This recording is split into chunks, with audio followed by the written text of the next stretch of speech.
ജീവൻ തന്നെയും ബലിയർപ്പിച്ച ബഹുമാനപ്പെട്ട 313 വരുന്ന സ്വഹാബത്തിന്റെ ത്യാഗോജ്വലമായ ആ യുദ്ധത്തിന്റെ പേരിലായിരുന്നു എന്ന് നമ്മൾ ഓരോരുത്തരും അനുസ്മരിക്കേണ്ടതുണ്ട്.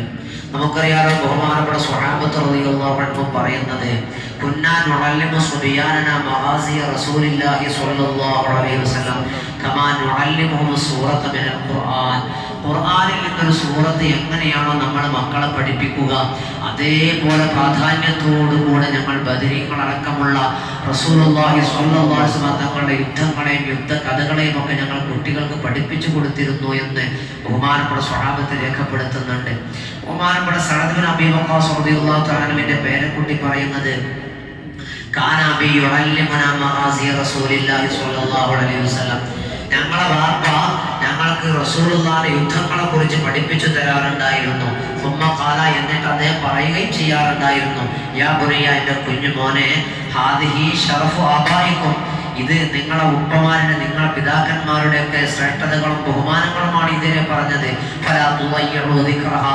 അതുകൊണ്ട് നിങ്ങൾ അതിന്റെ അനുസ്മരണത്തെ പാഴാക്കി കളയരുതേ എന്ന് ബഹുമാനപ്പെട്ട സ്വഹാബത്തും സ്വഹാബത്തിന്റെ മക്കളും ഒക്കെ ഈ വിഷയത്തിൽ വളരെ ഗൗരവപൂർവ്വം അവരുടെ സന്താനങ്ങളെയും സന്താന പരമ്പരകളെയും ഒക്കെ ബഹുമാനപ്പെട്ട സ്വഹാബത്തിന് ബദരീങ്ങളുടെ അനുസ്മരണങ്ങൾ നടത്താൻ പ്രേരിപ്പിച്ചിരുന്നു. റസൂലുള്ളാഹിന്റെ കാലഘട്ടത്തിൽ തന്നെ ബഹുമാനപ്പെട്ട ബദരീങ്ങളെ കുറിച്ചുള്ള അനുസ്മരണങ്ങൾ നടന്നിരുന്നു എന്ന് നമ്മൾ മനസ്സിലാക്കേണ്ടതുണ്ട്. ബഹുമാനപ്പെട്ട ഉമർ റളിയല്ലാഹു തആല ഭരണം നടത്തുന്ന കാലഘട്ടത്തിൽ അക്കാലത്തെ അതിസമ്പന്നനായിരുന്ന ബഹുമാനപ്പെട്ട അബ്ദുറഹ്മാൻ ബിൻ ഔഫ് റളിയല്ലാഹു അൻഹു ഒരു വലിയ സംഖ്യ ബഹുമാനപ്പെട്ട ഉമർ ഇബ്നു ഖത്താബ് റളിയല്ലാഹു തആല ഏൽപ്പിച്ചു. അപ്പോൾ അദ്ദേഹം ചെയ്ത പണി എന്താണെന്നറിയാവോ? ബഹുമാനപ്പെട്ട ഉമർ റളിയല്ലാഹു തആല അൻഹു ആദ്യം തന്നെ ആ കിട്ടിയ പണം ചെയ്തത് ബഹുമാനപ്പെട്ട ബദരീങ്ങളിൽ നിന്നും അക്കാലഘട്ടത്തിൽ ജീവിച്ചിരിക്കുന്ന സ്വഹാബികൾക്ക് അവരുടെ സന്താന പരമ്പരകൾക്കൊക്കെയും പെൻഷൻ നൽകുകയായിരുന്നു. ബഹുമാനപ്പെട്ട ഉമർ ഖത്താബ് റളിയല്ലാഹു തആല ചെയ്തിട്ടുള്ളത്. പൈസ കിട്ടിയ ഒരു ഭരണാധികാരിക്ക് എന്തൊക്കെ ചെയ്യാനുണ്ടായിരുന്നു? ബഹുമാനപ്പെട്ട ഉമർ ഫാറൂഖ് റളിയല്ലാഹു തആല അൻഹു ചെയ്ത പണി ബഹുമാനപ്പെട്ട ബദരീങ്ങൾക്ക് അന്ന് ജീവിച്ചിരുന്ന ബദരീങ്ങൾക്ക്, ഒരുപാട് ആളുകൾ അതിനു മുമ്പ് മരണപ്പെട്ടു പോയിട്ടുണ്ട്, അവർക്ക് പെൻഷൻ നൽകുകയായിരുന്നു എന്നുള്ളത് നമ്മൾ വളരെ ചിന്തിക്കേണ്ട വസ്തുതയാകുന്നു. ഇസ്ലാമിക ചരിത്രത്തിലെ അത്യുജ്വലമായ ധീരപോരാട്ടമായിരുന്നു ബദർ യുദ്ധത്തിൽ പങ്കെടുത്ത എല്ലാവർക്കും, ഷഹീദായ 14 ആൾക്ക് മാത്രമല്ല, ബദർ യുദ്ധത്തിൽ പങ്കെടുത്ത 313 ആളുകൾക്കും, മനുഷ്യരിൽപ്പെട്ട 313 ആളുകൾക്കും, അതുപോലെ തന്നെ 5000-ഓളം വരുന്ന ബഹുമാനപ്പെട്ട ജിബ്രീൽ അലൈഹിസ്സലാമിന്റെ നേതൃത്വത്തിൽ വന്ന മലക്കുകൾക്കും ഒക്കെയും ഈ ബഹുമാനമുണ്ട് എന്ന് നമ്മൾ മനസ്സിലാക്കണം. യുദ്ധത്തിൽ പങ്കെടുക്കാൻ ഏതെങ്കിലും വിധേന യുദ്ധത്തിന്റെ ഭാഗമായി തീർന്നാൽ മതി. ആയുധമെടുത്ത് യുദ്ധം ചെയ്യണമെന്നില്ല. നമുക്ക് നിങ്ങൾ ബഹുമാനപ്പെട്ട ഹാരിസത്ത് ബിൻ സുറാഖ റളിയല്ലാഹു അൻഹു വെറും 17 വയസ്സാ പ്രായം, വെറും 17 വയസ്സ് പ്രായമുള്ള ഹാരിസത്ത് ബിൻ സുറാഖ റളിയല്ലാഹു തആല അൻഹു ബദർ യുദ്ധത്തിന് വേണ്ടി പോവുകയാണ്. യുദ്ധം ചെയ്യാനല്ല, യുദ്ധം ചെയ്യാനുള്ള അനുമതിയുമില്ല. യുദ്ധം ചെയ്യാൻ ആളുകൾക്ക് വേണ്ട ശുശ്രൂഷകൾ ചെയ്തു കൊടുക്കാൻ വേണ്ടി, ആയുധങ്ങൾ ശരിപ്പെടുത്തി കൊടുക്കാൻ, മുറിവേറ്റവരെ ചികിത്സിക്കാനൊക്കെ വേണ്ടി, അവർക്ക് വെള്ളം കൊടുക്കാൻ വേണ്ടിയിട്ട് ബഹുമാനപ്പെട്ട ഹാരിസത്ത് ബിൻ സുറാഖ റളിയല്ലാഹു തആല അൻഹു ബദർ യുദ്ധം നടക്കുന്ന രണാങ്കണത്തിലേക്ക് പോവുകയാണ്. അവിടെ നിന്ന് വെള്ളം കോരിയിട്ട് യുദ്ധത്തിൽ പരിക്ക് പറ്റിയ ആളുകൾക്ക് വെള്ളം കൊടുക്കാൻ വേണ്ടിയിട്ട് ശ്രമിക്കുന്ന സമയത്ത് സുബ്ഹാനല്ലാഹ്, ശത്രുക്കളുടെ ഭാഗത്ത് നിന്ന് ഒരു അമ്പ് വന്നുകൊണ്ട് ഹാരിസത്ത് ബിൻ സുറാഖ റളിയല്ലാഹു തആല അൻഹു എന്ന 17 വയസ്സുള്ള ചെറുപ്പക്കാരന്റെ ശരീരത്തിൽ അമ്പ് തറക്കുകയാണ്. അങ്ങനെ ആ പ്രിയപ്പെട്ട പൊന്നുമോൻ അവിടെ പിടഞ്ഞു ഷഹീദാവുകയാണ്. ഈ വിവരമറിഞ്ഞ ഹാരിസത്തിന്റെ ഉമ്മ ഹബീബ് റസൂലുള്ളാഹി സ്വല്ലല്ലാഹു അലൈഹി വസല്ലം തങ്ങളുടെ അരികിൽ വന്നുകൊണ്ട് പറഞ്ഞത്, അഖ്ബിർനി അൻ ഹാരിസത, അല്ലാഹുവിന്റെ റസൂലേ, എന്റെ ഹാരിസയെ കുറിച്ച് എനിക്ക് പറഞ്ഞു തരൂ നബിയേ.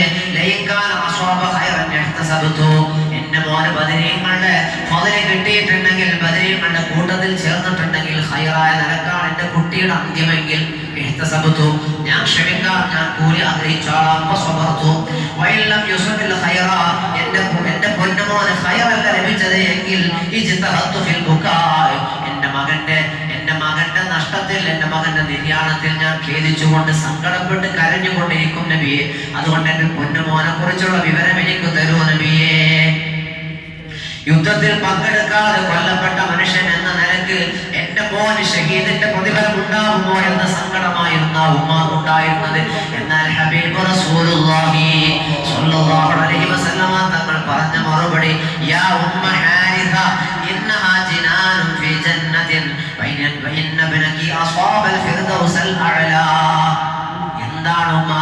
വിചാരിച്ചത്? ബദർ യുദ്ധത്തിൽ പങ്കെടുത്തവർക്ക് വെള്ളം പോലും കൊടുത്താൽ മോശക്കാരനാണെന്ന് വിചാരിച്ചോ? അദ്ദേഹത്തിന് സ്വർഗമില്ലെന്ന് വിചാരിച്ചോ? ഷഹാദത്തിന്റെ പ്രതിഫലമില്ലെന്ന് വിചാരിച്ചോ? ഒരിക്കലുമല്ല. അത് വലിയ സ്വർഗമാണ്, സ്വർഗത്തിന്റെ തോപ്പുകളാണ്. ആ സ്വർഗ തോപ്പുകളിലൂടെ നിങ്ങളെ മോൻ ഇങ്ങനെ പാറി നടക്കുന്നുണ്ട്.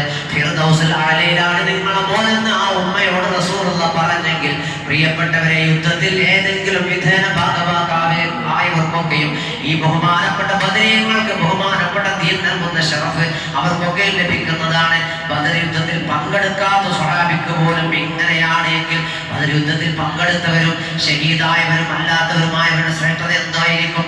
അല്ലാഹു സുബ്ഹാനഹു വ തആല അവരെ കുറിച്ച് പറഞ്ഞതുപോലും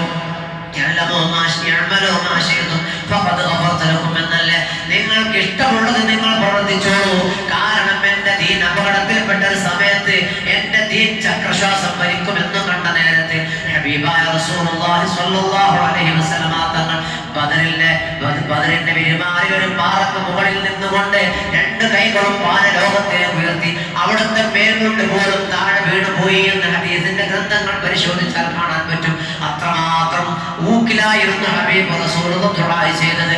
അല്ലാഹുമ്മ ഇദ്ഹുലിക ഹാദിഹിൽ ഇസ്വാബത ഫലാ തുഅബദു ഫിൽ അർളി. പടച്ചവനെ, ഈ കൊച്ചു സംഘത്തെ, ഈ ഒരു ചെറിയ സംഘത്തെ ഇവിടെ നീ പരാജയപ്പെടുത്തി കളഞ്ഞാൽ പിന്നെ അല്ലാഹ് എന്ന് പറയാനോ നിന്നെ ആരാധിക്കാനോ ഈ ഭൂമുഖത്തൊരാളും ഉണ്ടാവുകയില്ല റബ്ബേ. അതുകൊണ്ട് ഈ ചെറു സംഘത്തെ നീ സഹായിക്കണേ എന്ന് ഉള്ളൊരുകിക്കൊണ്ട് മനമൊരുകിക്കൊണ്ട് ഹബീബ് റസൂലുള്ളാഹി സ്വല്ലല്ലാഹു അലൈഹി വസല്ലമ തങ്ങൾ നെഞ്ചുകൊട്ടി ദുആ ചെയ്ത സന്ദർഭമില്ലേ?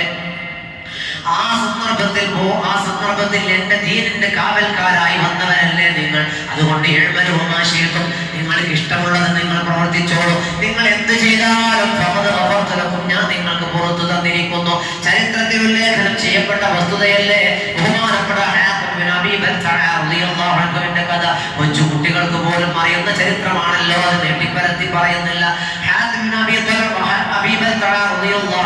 ബദറിൽ പങ്കെടുത്ത സ്വഹാബിയായതുകൊണ്ട് വധശിക്ഷയിൽ നിന്നും അദ്ദേഹം ഒഴിവായ കഥ നമുക്കറിയില്ലേ?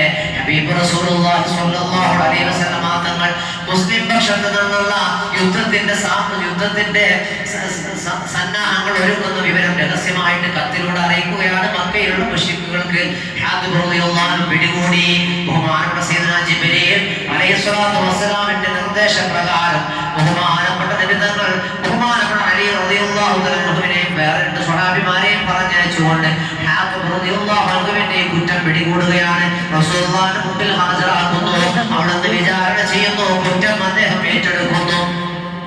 എന്താണ് യുദ്ധക്കുറ്റത്തിന്റെ ശിക്ഷ? എന്താ? വധശിക്ഷ മാത്രമാണ്. അത് അന്നും എന്നും അങ്ങനെ തന്നെയാണ്. അതിന് ഇസ്ലാമെന്നോ മറ്റുള്ളവരെന്നോ പ്രത്യേകതയില്ല. എല്ലാവരും അംഗീകരിക്കപ്പെട്ട കാര്യമാണ്. യുദ്ധക്കുറ്റത്തിന്റെ ശിക്ഷ വധശിക്ഷയാകുന്നു. വധശിക്ഷക്ക് അർഹനായിരുന്ന ബഹുമാനപ്പെട്ട സയ്യിദുനാ അബൂ ഹാതിം ബിൻ അബീ ബൽതഅ റളിയല്ലാഹു അൻഹു ഹബീബ് റസൂലുള്ളാഹി മാപ്പ് കൊടുക്കുന്നു. സയ്യിദുനാ ഉമർ ഖത്താബ് ചാടി എഴുന്നേൽക്കുന്നു. യാദുവിനെ വിട്ടുതരോ നബിയെ, ഞാൻ അവനെ വധിക്കട്ടെ. നമ്മുടെ യുദ്ധത്തിന്റെ രഹസ്യങ്ങൾ ശത്രുക്കൾക്ക് ചോർത്തി കൊടുത്ത ചാരനാണ് അയാൾ. അതുകൊണ്ട് എനിക്ക് വിട്ടുതരോ, ഞാൻ അയാളെ വക വരുത്താം എന്ന് സയ്യിദുനാ ഉമർ ഫാറൂഖ് റളിയല്ലാഹു തആല പറഞ്ഞപ്പോൾ ഹബീബ് റസൂലുള്ളാഹി പറഞ്ഞ മറുപടി എന്താ? റബ്ബാനെ, നിങ്ങൾ എന്താണ് വിചാരിച്ചത്? ഹാത്തിബ് ബദരീങ്ങളിൽപ്പെട്ട മഹാനല്ലേ? ബദരീങ്ങളെ കുറിച്ച് അല്ലാഹു പറഞ്ഞത് നിങ്ങൾക്ക് ഓർമ്മയില്ലേ? അല്ലാഹു തന്നെ പൊരുത്തപ്പെട്ട് കൊടുത്തിട്ടുണ്ടെങ്കിൽ പിന്നെ നമ്മൾ വിട്ടുകൊടുക്കുകയല്ലാതെ എന്ത് ചെയ്യാനാ? നോക്കണേ, നിങ്ങൾ യുദ്ധക്കുറ്റം ചെയ്തിട്ട് പോലും മുസ്ലിം ഉമ്മത്തിന്റെ നാശത്തിന് കാരണമായേക്കാവുന്ന ഒരു കുറ്റം ചെയ്തിട്ട് പോലും ഹാത്തിബിന് പുറത്തു കൊടുക്കാറുണ്ടായ കാരണം അദ്ദേഹം ബദരീങ്ങളിൽപ്പെട്ടവരാണ്. ആ ബദരീങ്ങൾ സഹിച്ച ത്യാഗങ്ങൾ എത്രയാണ്? അവരൊക്കെ സഹിച്ച ത്യാഗങ്ങൾ നിങ്ങൾക്കറിയോ? രണ്ട് കൊച്ചു കുട്ടികൾ, അഫ്റാ എന്ന പെണ്ണിന്റെ രണ്ട് മക്കള്, കൊച്ചുകുട്ടികളാണ്. ഹബീബിനോട് യുദ്ധത്തിന് സമ്മതം ചോദിച്ചാലും സമ്മതം കൊടുക്കൂല. കാരണം അവർക്ക് പ്രായപൂർത്തിയായിട്ടില്ല. അങ്ങനെ അവരെ കുതന്ത്രത്തിലൂടെ ആരെയും കാണാതെ ബഹുമാനപ്പെട്ട അബ്ദുറഹ്മാൻ ബിൻ ഔഫ് റളിയല്ലാഹു തആല അൻഹുവിന്റെ ഓരോ പറ്റിക്കൊണ്ട് ബദറിന്റെ